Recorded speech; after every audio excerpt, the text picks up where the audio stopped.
40 years since Live Aid. We'll ask Midge Ure, the man who helped organise it, why he thinks it could never happen again. Monday, 14th of July. Well, those of us who remember it will never forget it, which is, I suppose, is an oxymoron. But anyway, it was more than just a music concert. It's been 40 years since Live Aid united the world on one amazing weekend afternoon. It was incredible. It was put together by Midge Ure and Bob Geldof, and what a success. Next, Mitch is going to be looking back about why he's turned it into a musical as well, by the way, and why he personally doesn't think that Live Aid could ever actually happen again. We are looking forward to speaking to him next, but... Well, it seems incredible, but it is 40 years since Live Aid raised £150 million to ease the famine in Ethiopia. Anybody who's old enough to remember it will remember what they were doing. You were 10. I know. What I were you did doing? the I Ran the World, so I'd got the T-shirt. It was one of those things that I think just everyone knew about. Everyone wanted to take part, You had green, watch you it. had green head. I dyed my hair green in celebration of the occasion as well. Right. It was just... And you saw it, Well, you were 10, I was 20, blah, blah, blah. And Judy and I were painting the parlour, and we had it on in the corner, and we thought we'd have it on, and, you know, as we painted. Soon as Quo came on and we turned around, that's it. Paintbrushes went down, no more painting done that weekend. It just blew everyone away. I think it's taken us all back, hasn't it, thinking about it? Well, the concert's legacy is being celebrated in the West End, and we're going to be talking to Midge Ure, who put the show together all those years ago with Bob Geldof, in just a moment. But first, here is a reminder of that day.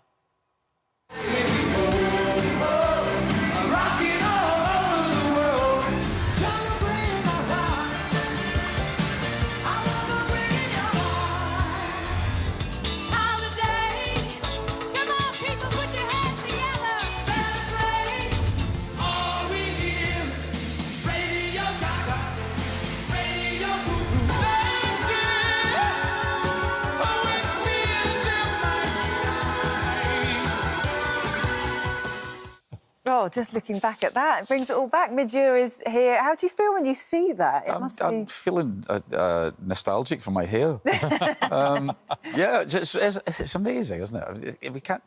None of us can believe it's 40 years. No. None of us can believe we're still here looking back at this, and the fact that it's celebrated the way it is. Because it was not just a musical event, it was a social event. Oh, it's huge. It pulled the planet together. Touched so many people. Focused people on a particular problem, And which I love all is this a wonderful thing about music. You know. I love all the stories that are coming out now. There's a BBC documentary about it, 3 documentaries about it. It's just fascinating. Like Quo, for example. Quo obviously came out and blew the world away. And Francis Rossi says in the documentary that nobody wanted to open. Nobody wanted to open it. And so Quo said, oh, we'll do it, and then we'll go in for our tea. And they went out, and he says that he was looking in the wings at people like you, he says, and you were all smiling and clapping in the wings as they were blowing it away. And he said he could tell you were all thinking, we should have gone out first. Yeah, we've got to follow this. We've got to follow this. You know, it's great. But when you look at all the names that were involved, I mean, that was just phenomenal, wasn't it? Being able to get all of those people involved. You know, that's what made it, didn't it? It did. I mean, that's down to Bob. You know, Bob announced to the world that all those people were doing it without asking them. That was the technique, it was a wonderful technique. He just put his neck in the noose and just did it. So he announced that you know, Queen were doing this, and you know, all these brilliant names. Of course, his theory was it's kind of difficult to back down and say you're not doing it now. Now the world knows. But they all stood up, and it was spectacular. The thing I remember was, once I'd done my bit at the beginning, Ultravox had done their section in the first hour, was sitting watching the rest of the artists and with your musician's head on going, well, I'm not going to like this very much, I'm not really into it. And then they come on and they blow you away. Yeah. And then you do the same thing again, I'm not going to like this guy. Amazing. You've said, actually, in other interviews in the last couple of days, that you don't think that Live Aid could happen today. We've got enough trouble in the world to try and pull people together to try and sort.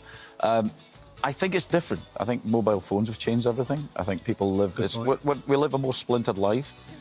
Very difficult now to try and coerce people into looking at one particular problem, because we're all living in our own little worlds. We're 24-hour everything. You can watch and listen to whatever you want at any time, day or night.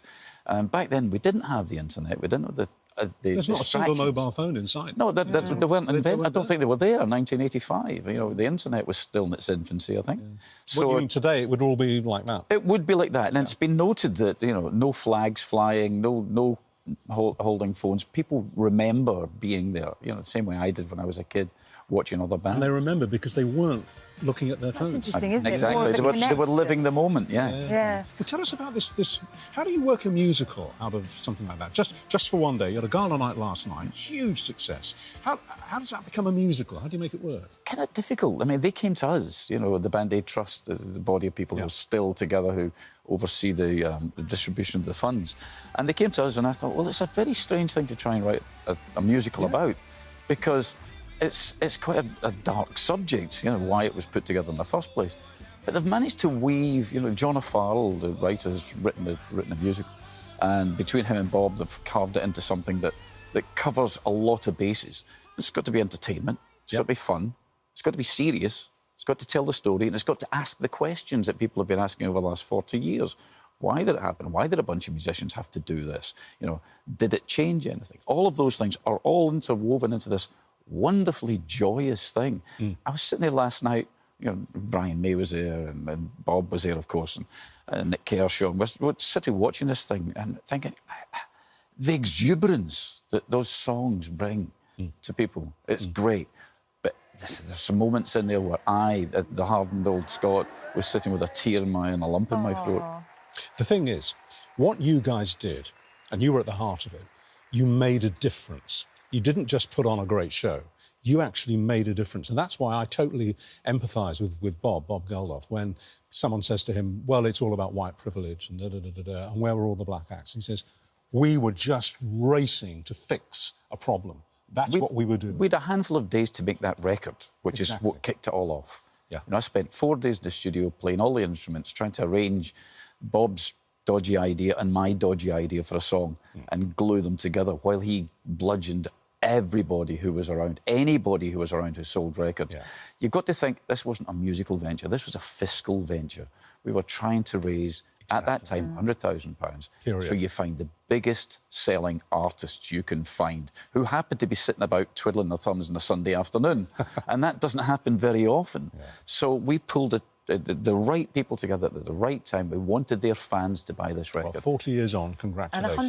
And £150 million was ready. Back on tour next year. I'm constantly touring. At times you'd be hanging up your guitar and put your slippers on. I'm out there singing for my supper. It's great. I love it. Oh, good for you. Well, we look forward to it in that case. Thank you so much for coming in to talk to us. Absolute pleasure. Great Thank to you. see you. Thanks.